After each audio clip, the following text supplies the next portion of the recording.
En el Senado se discute la ley de ingresos que no trae demasiados cambios respecto de lo que aprobaron los diputados y envió el Ejecutivo, aunque sí refleja algunas preocupaciones, algunos ajustes sobre tipo de cambio y sobre todo sobre un tema que viene pendiendo como espada de Damocles en los últimos paquetes económicos, y es la deuda.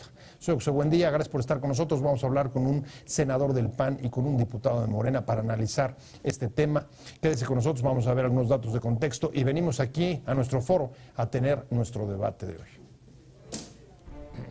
La ley de ingresos fue aprobada por los diputados y ahora se discute en el Senado, con pocos cambios respecto al proyecto que envió el Ejecutivo, aunque refleja el clima de incertidumbre internacional por los precios del petróleo, el tipo de cambio y la deuda. Sobre todo, la pregunta que domina el análisis del presupuesto es en qué medida contribuirá a mejor la inversión y al empleo, dos variables especialmente afectadas por los bajos niveles de crecimiento a pesar de las promesas de mejora de las reformas estructurales. Ante su aprobación en el Congreso, el presidente Peña Nieto ha hecho un llamado a mantener la disciplina y austeridad para la estabilidad macroeconómica en un entorno internacional volátil y las turbulencias financieras. Entre los principales acuerdos de los diputados está elevar la cotización del tipo de cambio y acceder a algunas demandas de los empresarios, como desgravar las inversiones. No obstante, en el Senado prevalecen diferencias como reducir la tasa a las bebidas azucaradas o los impuestos en la frontera. Posiciones. Número 1. La senadora de Acción Nacional,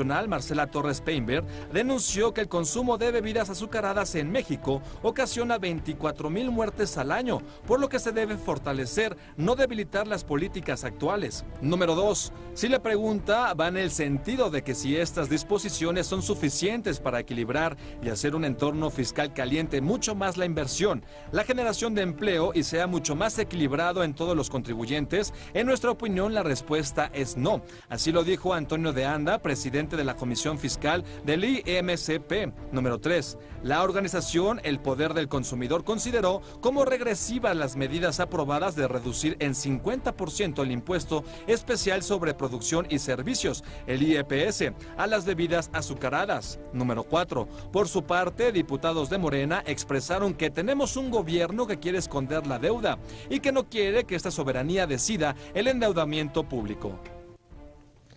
Arrancamos con opiniones encontradas. Me da mucho gusto que para analizar la ley de ingresos que se está discutiendo en el Senado nos acompañe hoy aquí el senador Pancho Burques. Mucho gusto en saludarte, Pepe, y a todo el auditorio. Pancho, muchas gracias por venir. A la orden. Amigo, este programa ya lo ha visto usted muchas veces en este espacio.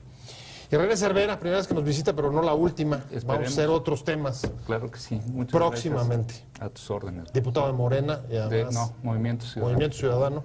Y además, pues vienen de haber aprobado una ley con muchas controversias. Así es. Que están analizando ahora los senadores. Pero si quiere vamos a entrar con la primera relación, y es que en efecto hay temas que se están debatiendo en el Senado sobre la ley de ingresos, pero digamos que yendo de lo macro a los detalles, no es una ley que haya supuesto hasta ahora, pero quisiera que me corrigieras, si hay un cambio sustantivo o importante que refleje un mejor balance entre ingresos y egresos. Mira, no lo hay. Se sigue con un déficit de 609,000 millones de pesos, y esto implica también, sumando otros organismos como Comisión, Pemex, y bonos educativos y otras figuras, se va a más de 800,000 millones de pesos de deuda. Sigue el endeudamiento, y esto es muy peligroso, es gastar más de lo que se tiene. Cada niño en México debe 70,000 pesos desde que nace. Cada familia en México debe 300,000 pesos. Ilústrame, estos 800,000 millones de pesos, ¿qué significa? La deuda total que está implicando para el país en este año que viene. Igual que este año 2015 estamos con una deuda de ese tipo, deuda adicional. Entonces, las deudas ya han crecido en México en los últimos 3 años 31%. México ya está llegando a niveles peligrosos de endeudamiento. Otra vez vuelve a ser un foco rojo para México el tema del endeudamiento, y para las familias que van a tener que pagar esta deuda, porque las deudas de gobierno, las deudas no son públicas, son a cargo de cada ciudadano. Las deudas de hoy son los impuestos de mañana. Hay una cosa que me preocupa, y es que dentro de la discusión o en algunos pronunciamientos de algunos partidos en la Cámara de Diputados decían que además estaban reclamando que esta deuda no está, digamos, no sé cómo decirlo, procesada abiertamente, y los diputados están diciendo sí, estamos de acuerdo con que se incremente la deuda en tal porcentaje, sino que está, digamos que introduciéndose de manera en subterfugios Así es. de programas Sí. de infraestructura, me imagino, o Sí. de programas Habría que de decir política varias cosas. pública. Una, el tamaño de la deuda pues ya está alcanzando cerca de la mitad de lo que el país produce cada año, 50% del PIB. más o menos. Y eso ya es, en efecto, como señala el senador, pues ya un motivo de alarma. Pero además, en efecto, está ocurriendo otra cosa que es importante y es el nivel del déficit. Es decir, la diferencia entre los ingresos y los egresos del gobierno federal, que después de muchos años que se había mantenido alrededor del 1%, ahorita, del 1% del Producto Interno, ahorita está en más de 3 puntos porcentuales, más de 3%. Entonces, es una combinación bastante explosiva. Deuda más un sector público que no reduce el nivel de su gasto y que cuando lo reduce en particular no está contribuyendo de una manera importante a mejorar las condiciones económicas del país.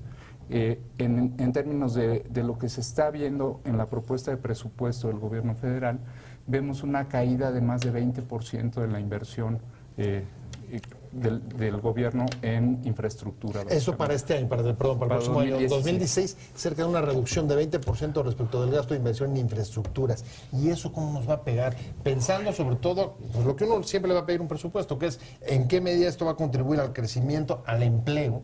Pues mira, este presupuesto en los últimos 3 años, desde que entró este gobierno, ha crecido 26% y la economía nomás no crece. Entonces, el presupuesto ha perdido su capacidad de influir en el crecimiento del país, generación de empleos, etcétera.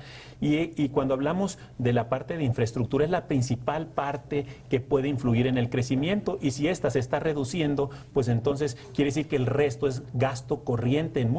Muchos de este presupuesto es gasto asistencialista, que ya Coneval dijo que no sirve ni para abatir la pobreza, que hay mucho desperdicio y se sigue metiendo dinero donde no funciona.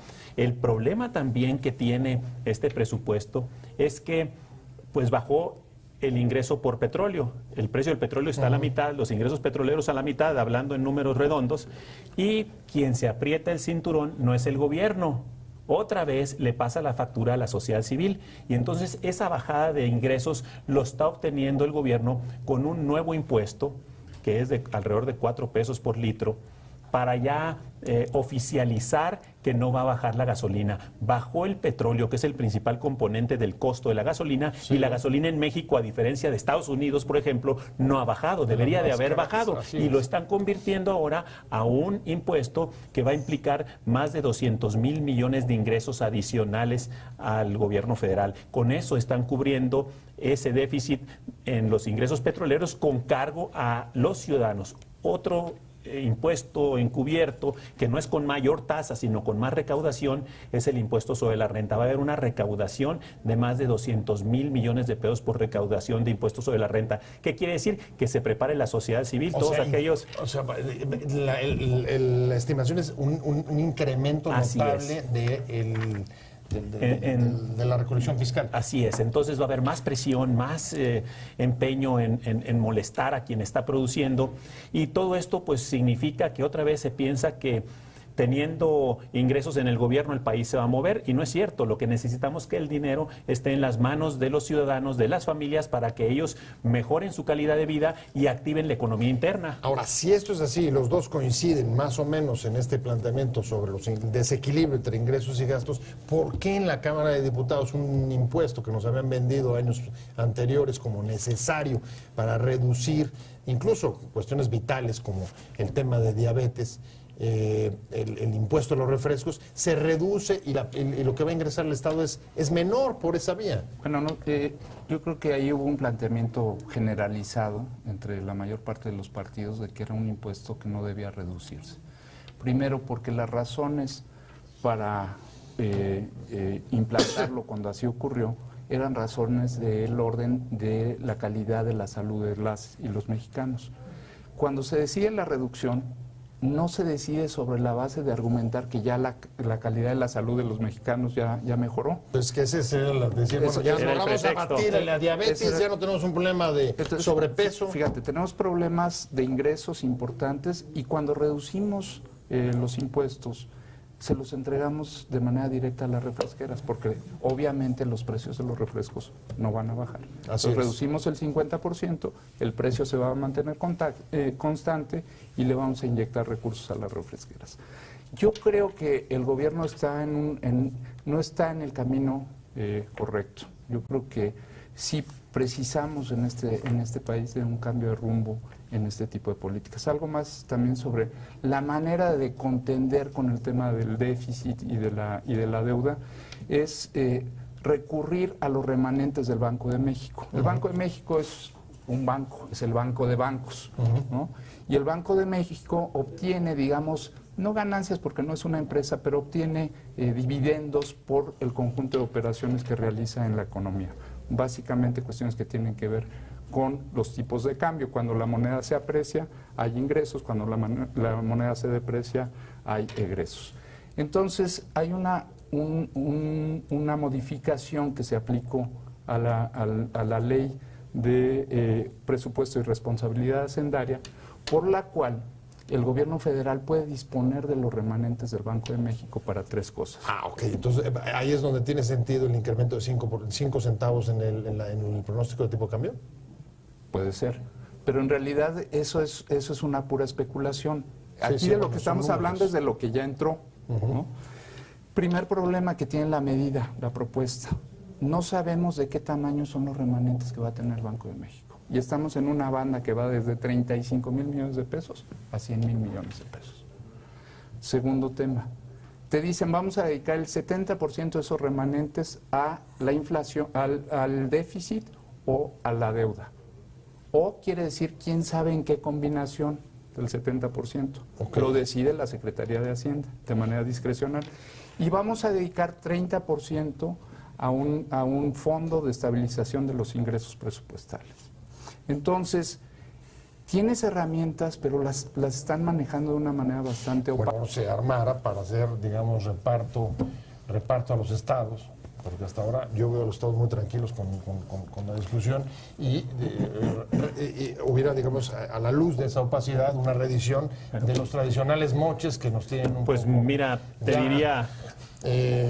preocupados, por decirlo políticamente correcto. Te diría que este presupuesto tiene, y nadie sabe, pero alrededor de 400,000 a 500,000 millones de pesos de ingresos escondidos que no están declarados en la ley de ingresos. No más en el concepto otros. Ingresos no definidos. Tengo que hacer un corte que me está pidiendo rapidísimo, pero sí. Voy a... senador, que es, a ver, entre 400 y 500,000 millones de pesos, que equivaldría al 10% del presupuesto total, en una bolsa discrecional, lo mencionabas tú, a partir de el movimiento o la posibilidad de acceder a las reservas monetarias. Esa es una parte del presupuesto, sí. Y lo demás, ¿de dónde viene y a dónde va? Bueno, ¿Y qué van a hacer los senadores para que esa parte discrecional? Nosotros queremos pasarlo arriba de la mesa, que se vea que es un ingreso y que no salga después durante el ejercicio del gobierno, como sí ha estado ocurriendo año tras año, en donde salen esas bolsas, y esas bolsas no pasaron por la evaluación de la Cámara de Diputados de ver en qué se van a gastar, y entonces terminan siendo enormes recursos en un año electoral 2016, donde habrá 14 elecciones a las gubernaturas en el país, que podrá ser un ingreso que nadie lo va a ver sancionado y que podrá ser discrecionalmente aplicado al mejor uso electoral que se le quiera dar, incluyendo pues al mal uso en el tema de transparencia, ni tampoco de prioridades de la nación. El otro tema que te quería mencionar yo en este presupuesto es que, pues si tomamos del 2012 que entró este gobierno al 2016, cuando se aprueba este presupuesto, los ciudadanos que están viendo hoy aquí este programa pueden estar seguros que van a haber duplicado sus contribuciones fiscales en promedios. Cada mexicano del 2012 al 2016 va a haber pasado de 11,200 pesos anuales de contribuciones fiscales promedio a 19,800 pesos anuales de contribución. Esto es el 80% más de contribuciones por impuestos. Entonces, estamos llevando el dinero al mundo político, al presupuesto público, a los gobiernos, que está probando que no sirve para mover a México, y se lo estamos exprimiendo, se lo estamos quitando a la sociedad civil, a los ciudadanos y a las empresas, que es donde se genera y se gesta el verdadero crecimiento de un país. Por eso no responde la economía. Que se hayan incrementado la recaudación, eso no podemos estar en contra, digamos, de principio, porque tenemos un nivel de recaudación baja. Pero la pregunta para mí sería, y voy contigo, René, es, a ver, el problema es a dónde se está destinando esta parte, sobre todo si tienes una bolsa opaca del nivel de la que ustedes están planteando. Uno. Y dos, me parece adicional señalar esta caída en el nivel de inversión del gobierno federal. Entonces, 20%, entonces, ustedes, ¿no? ¿esto a qué se está yendo? Pues a gasto corriente, se está yendo al pago de nóminas, al pago de viáticos, al pago de viajes, en fin, celulares, autos, etcétera. Es inversión que no es inversión productiva. Claro. Nosotros, en el caso de las remesas del Banco de México, lo que estamos proponiendo era una utilización distinta de ese fondo. Estamos proponiendo que el 55% se fuera a la inversión en fondos metropolitanos. Los fondos metropolitanos... Como el fondo de capitalidad, por ejemplo. El fondo de capitalidad en el DF es otra cuestión, ¿no? Hay un fondo metropolitano que financia temas como el metro, como el agua